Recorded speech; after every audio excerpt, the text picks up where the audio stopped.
itu tidak ada sesembahan yang berhak untuk disembah dan Allah akan mengampuni dosa-dosa kamu. Menunjukkan menuntut ilmu itu diperintah fa'lam. Dan juga di hadis yang datang dari dua sahabat, dari Anas, datang dari berbagai jalan, dan dari Abi Sa'id dan yang lainnya. Berkata Rasulullah sallallahu alaihi wa ala alihi wasallam, "Talabul ilmi faridatun ala kulli muslim."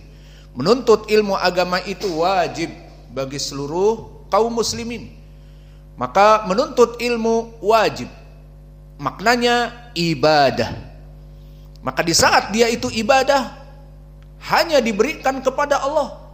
Karena Allah berfirman, "Wa ma umiru illa liya'budullah mukhlishina lahuddin."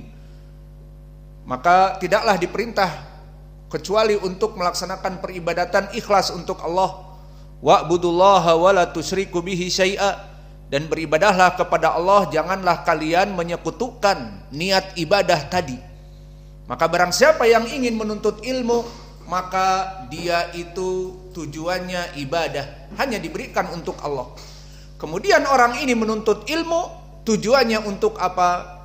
Untuk mendapatkan gelar, untuk dipermudah urusan dunianya, maka dia telah masuk kepada pembahasan dari bab ini, minasyirk, dari kesyirikan kepada Allah, iradatul insan bi amalihi dunya.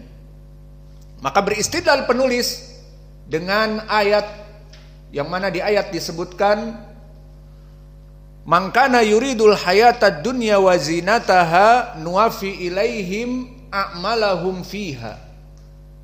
Sampai sini ayatnya. Maknanya, barang siapa yang menginginkan kehidupan dunia dari ibadahnya, nuwafi ilaihim a'malahum fiha, kami berikan apa yang dia inginkan atasnya, atas ibadah tersebut kami berikan.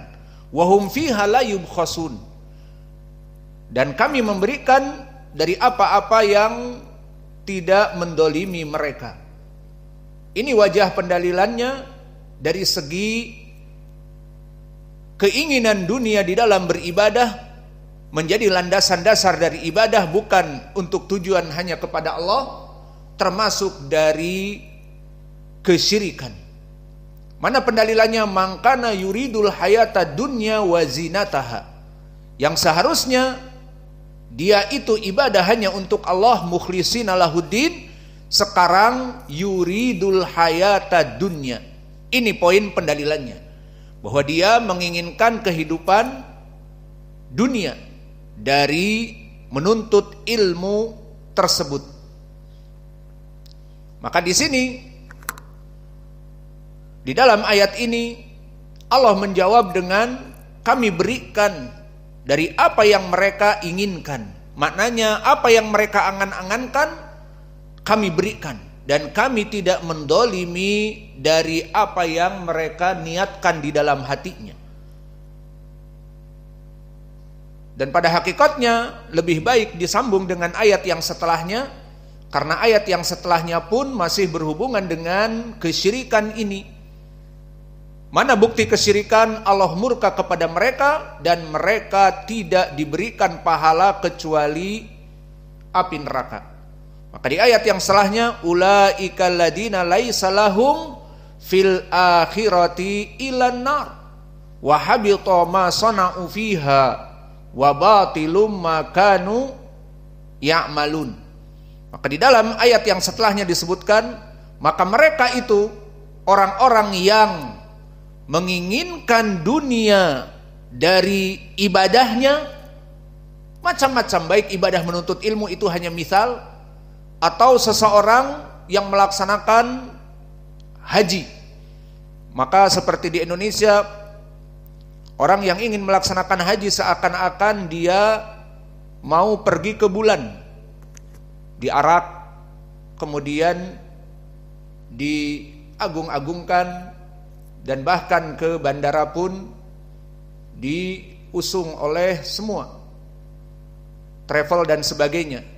Kemudian setelah itu, setelah pulang disebut Pak Haji, dan di saat melaksanakan haji dan umrohnya pun penuh dengan selfie-selfie, dikirimkan aku sedang di Jabal Rahmah, aku sedang ziarah ke Masjid Nabawi, dipotoknya selfie dengan pengurus travel atau dengan orang Arab, syekh dan sebagainya.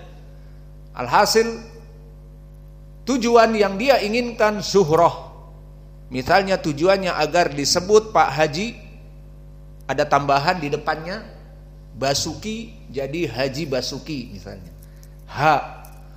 Maka di sini tujuan hajinya bisa jadi hilang karena tujuannya untuk dunia.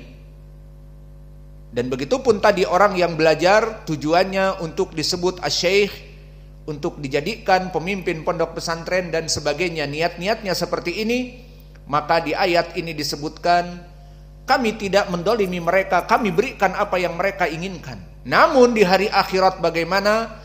Tidak mendapatkan pahala. Ulaika laisa lahum fil akhirati, kecuali api neraka, balasan dari kesyirikannya.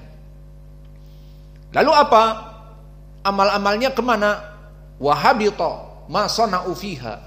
Dihilangkan pahala-pahala menghafal Al-Qur'annya, menghafal hadis dan melaksanakan tasmi' dan murajaah dan membuat kitab dan sebagainya.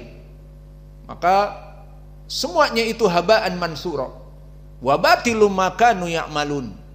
Maka batil, tidak ada faedahnya apa-apa yang dia lakukan dulu. Maka ini ayat telah ditafsirkan oleh salaf. Maka kita masuk kepada tafsirus salaf. Diriwayatkan oleh salaf diantaranya Mujahid.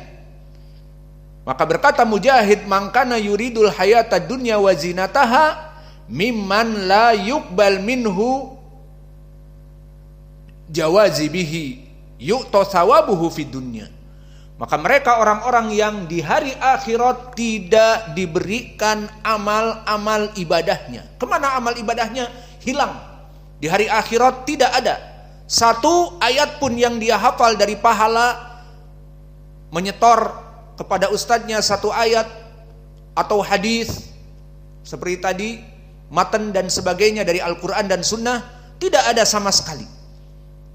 Kata Mujahid, namun apa? Yu'ta thawabuhu fid dunya, diberikan di dunia. Maka apa yang dia cita-citakan menjadi, mempunyai gelar profesor, doktor, kalau bahasa Arabnya ustad, alif dal, ustad, doktor. Nah, ustad kita udah dapat ustad, tinggal doktornya belum. Alif dal fulan ibnu fulan dan seterusnya. Maka di sini tujuannya untuk itu diberikan oleh Allah. Dan tujuannya apa? Dimudahkan dunia. Allah berikan kemudahan dunia. Terkenal menjadi asy-syekh fulan, terkenal muhaddis fulan, terkenal qari' ahlul qiraah fulan, terkenal ahlul fatwa fulan, ahlul fikih fulan. Apa yang dia inginkan diberikan. Dan apa yang dia cita-citakan agar mendapatkan uang dari belajarnya ini atau dijadikan sebagai pemimpin pondok pesantren, diberikan apa yang diinginkan. Namun apa? Di hari akhirah tidak mendapatkan apa-apa. Tapi di dunia diberikan apa yang diinginkan. Itu makna dari ayat ini. Maka penting ayat ini diteruskan, ulaika alladziina laisa lahum fil akhirati ilan nar wa habita ma sana'u fiha wa batilum ma kanu ya'malun. Maka di sini apa yang diusahakannya sia-sia. Maka ucapan Mujahid di sini dari jalan tafsir Abdul Razzaq an Tsauri, siapa? Sufyan Ats-Tsauri, an Isa wa huwa ibnu Maimun, dan Isa ibnu Maimun dalam keadaan dhaif dari Mujahid. Namun telah datang riwayat Mujahid dari jalan yang lain dari Ibnu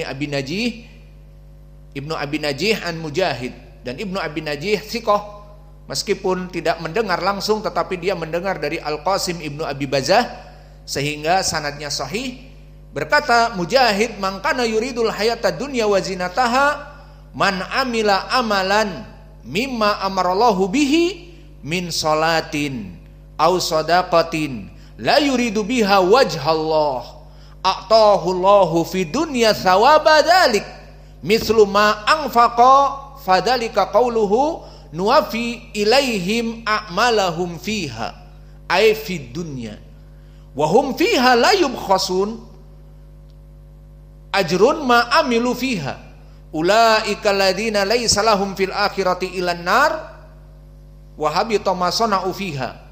Maka maknanya Imam Mujahid menjelaskan sampai akhir dari ayat bahwa mereka adalah orang-orang yang melaksanakan ibadah seperti salat, sedekah, tetapi tujuannya untuk dunia, bukan mengharap ridho Allah. Maka Allah berikan apa yang diinginkan dari dunianya dan tidak mendapatkan pahala di hari akhirah, tetapi diberikan pahala apa yang diinginkan di dunia. Maksudnya Allah tidak mendolimi apa yang diinginkan. Maka makna wahum fiha la yubkhasun telah datang dari Qatadah juga dengan sanad yang sahih yang ma'ruf, ay la yuzlamun. Maksudnya Allah tidak akan pernah zalim. Yang niatnya memang ingin menuntut ilmu untuk dunia ataupun naik haji agar di kampung disebut Pak Haji dan bisa dijadikan Pak RT, Pak RW,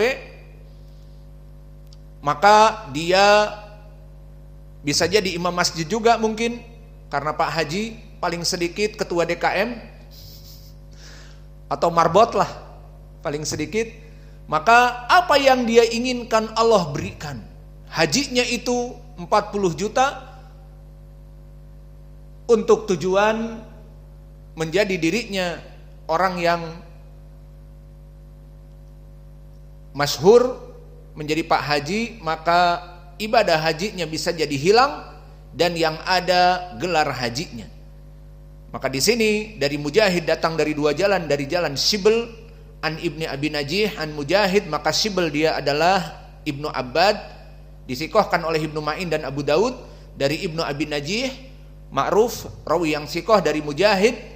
Maka ini menguatkan riwayat yang pertama dari Sufyan Ats-Tsauri an Isa ibni Maimun an Mujahid. Isa ibnu Maimun dhaif.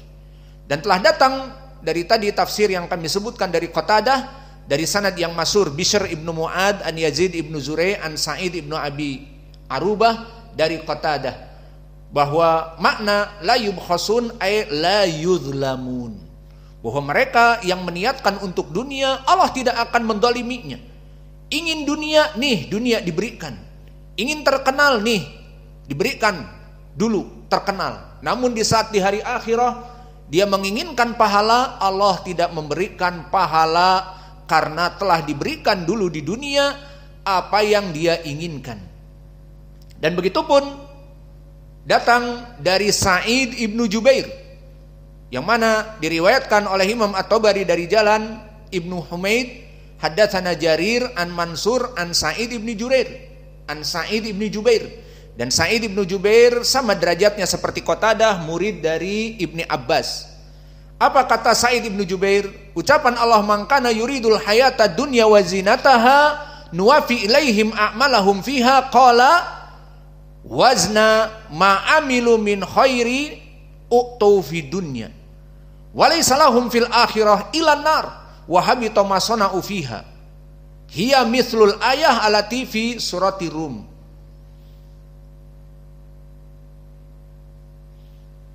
Dan begitu pun datang jalan yang lain dari Ibnu Waqi' hadatsana Abi ay Waqi' Ibnu Jarrah an Sufyan an Mansur an Sa'id ibnu Jubair. Disebutkan man kana yuridul hayatad dunya wa zinataha qala man amila lidunya wufiya dunya. Barang siapa yang niatnya ibadah untuk tujuan dunia, maka diberikan apa yang dia inginkan di dunia. Maka tafsir Sa'id ibn Jubair di sini pun sahih, datang dari dua jalan. Datang dari Ibnu Waqi', dari bapaknya Waqi'. Siapa Ibnu Waqi'? Masmuh Ibnu Waqi'? Sufyan rahimahullah. Tahu Sufyan rahimahullah? Si Sufyan. Al-muhim namanya Sufyan. Ibnu Waqi' huwa Sufyan ibnu Waqi'. Anaknya Waqi' ibnul Jarrah. Mahaluh dhaif. Fakam minarwat as-siqat imam, Waqi' ibnul Jarrah imam. Namun anaknya dhaif. Mudah-mudahan kita semuanya dalam keadaan baik. Bapaknya ustadz, anaknya ustadz, cucunya ustadz, insya Allah seperti itu. Tidak di zaman dulu banyak. Bapaknya muhaddis, agung imam, anaknya dhaif. Seperti Zaid ibnu Aslam, anak-anaknya dhaif. Abdurrahman ibnu Zaid ibnu Aslam ahlu tafsir dhaif, bapaknya juga ahlu tafsir. Abdullah juga dhaif, Abdurrahman dhaif. Maka insya Allah anak-anak kita tidak dhaif, bahkan lebih baik daripada kita, insya Allah. Maka di sini 3 tafsir salaf yang semuanya sama menyebutkan bahwa ayat ini menjadi pendalilan mereka adalah orang-orang yang tujuan ibadah mereka baik sholat, baik menuntut ilmu, baik menginfakkan hartanya, baik berjihad dan yang lain, tujuannya untuk dunia. Lalu apa? Allah berikan dunia yang diinginkan tanpa kezaliman. Namun di hari akhirah dia menginginkan pahala, tidak diberikan. Api neraka lebih berhak. Maka dalil yang kedua disebutkan oleh penulis di sini